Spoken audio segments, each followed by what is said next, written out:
And it always intrigues me. I sat here wondering what you were going to want to get into today, because there are a lot of ways we could go today. Yeah, bud. And your mind works in ways that always intrigue me. Oh, thanks. And you spent that last 3 minutes talking about the Darnold situation, Vikings versus Seattle. It really intrigues me that that's where you want to go. And it is an intriguing conversation. And I guess my gut is, I think a lot of times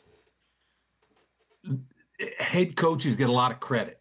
We talk about Kevin O'Connell. We talk about the two head coaches in the Super Bowl, and justifiably. But the two GMs in this Super Bowl have hit the ball out of the park. And, John Schneider, number one, the quarterback situation, he moves on from Geno and got criticized for it and brought in a guy that was supposedly hitting a ceiling and has just run the table and looking like the most dominant team in the NFL, in addition to all the other moves he made. And we don't ever talk about these guys. And I know I'm partial to that, but it's a big part of this conversation that you're involved in. Well, I mean, and again, Elliott Wolf also has crushed it in some drafts and made some great free agent moves. And then the winner and champion, obviously, is to get Vrabel there with Josh McDaniels to hook him up with Drake May, and off we go. But in terms of the Vikings aspect of it, you know how this stuff works, Mike. And they just fired their general manager on top of it the Friday of Senior Bowl week, which you really rarely ever see.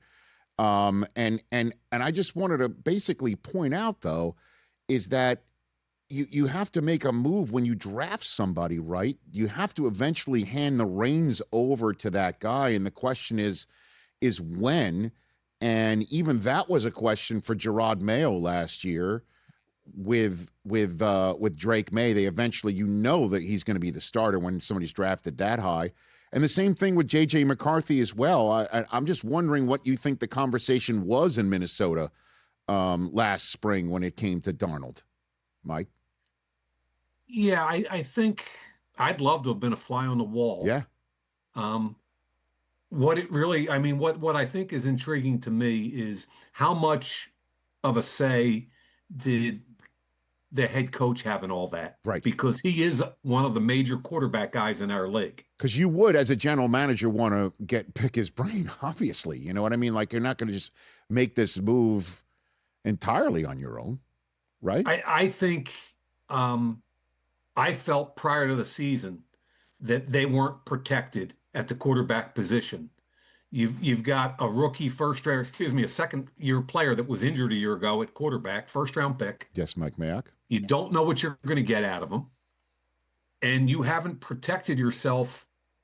You let Daniel Jones go, you let Darnold go, and the most important position in all of sports is in trouble. And that's on the GM, but also the conversation in the building with the head coach and ownership is intriguing to me. And we'll never hear that, I'm guessing. Right. And Kevin had to be highly involved in this whole thing because he's the quarterback guy. I mean, if I was the GM, I'd be leaning heavily on him because he's so good with quarterbacks. Like, Kev, how are we going to do this now? We got to protect ourselves. If we're going to move on from Sam, we've got to have more than a rookie coming off IR. We think we can win now. We've got a good defensive coordinator. We've won a bunch of games. It was I don't want to say criminal, but I don't know how you leave that position the way they left it at the beginning of the year. Hey, you made it all the way to the end. Thanks for that. Check us out every single day streaming live on Disney Plus and the ESPN app 12 to 3 Eastern.